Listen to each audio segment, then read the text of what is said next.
O ATP é um nucleotídeo de RNA que tem uma cadeia de 3 fosfatos. No centro da molécula encontra-se um açúcar, ribose, ligado à base nitrogenada adenina e à cadeia de 3 fosfatos.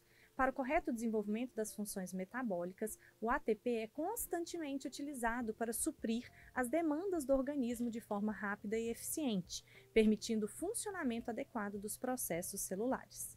E aí ele traz para a gente aqui a estrutura do ATP, né? Então a gente tem um gama-fosfato, um beta-fosfato, um alfa-fosfato e ligado então a esse açúcar, né? Que é a ribose no caso aqui do ATP. Beleza, pessoal? E aí ele vai te perguntar, em casos de atividades celulares que demandam o consumo energético, ok? A molécula descrita sofrerá inicialmente um processo de quê? Bom, gente, então o ATP, né, ele é conhecido no nosso corpo como moeda energética. Por que moeda energética? Porque o ATP, ele consegue armazenar em sua estrutura química uma quantidade de energia.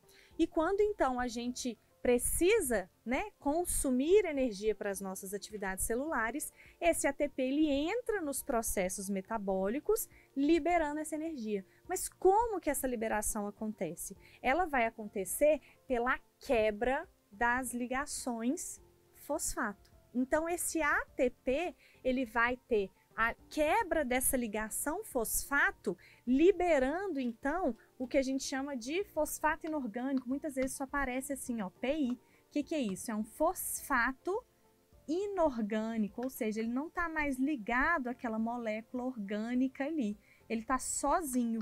Quando você faz essa quebra de ligação química, você gera uma grande quantidade de energia, você libera uma quantidade de energia, porque para formar essas ligações, a gente gastou energia, então essa energia fica armazenada na molécula. A partir do momento que você quebra a molécula, ela libera energia. Então, os nossos processos celulares, né, que demandam um consumo energético, a gente tem a transformação do ATP no que a gente chama de ADP mais PI, ou seja, né, adenosina trifosfato, ou seja, o que é ATP?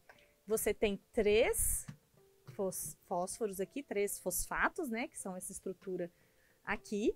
Então, esses 3 fosfatos, ao quebrar, a gente fica com um ADP, que é uma adenosina difosfato, mais um fosfato orgânico.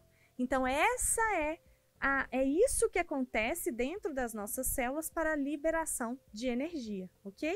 Então, para responder essa pergunta, a gente tem que pensar que essa molécula, né, o ATP, ele está sofrendo o quê? Uma quebra, ok? Então, vamos ver as alternativas. Essa molécula sofre um processo de fosforilação com adição de um fosfato na molécula? Não, né, pessoal? É exatamente o oposto. Então, fosforilar é colocar fósforo, colocar fosfato. Desfosforilar, você retira o fosfato, ok? Então, não é a nossa resposta, é o oposto. A fosforilação seria esse lado de cá, né? Fosfato inorgânico mais ADP formando o ATP. Tá acontecendo um processo de armazenamento com a formação da adenosina de fosfato? Não, né? Então, adenosina de fosfato, ADP. É o contrário, tranquilo?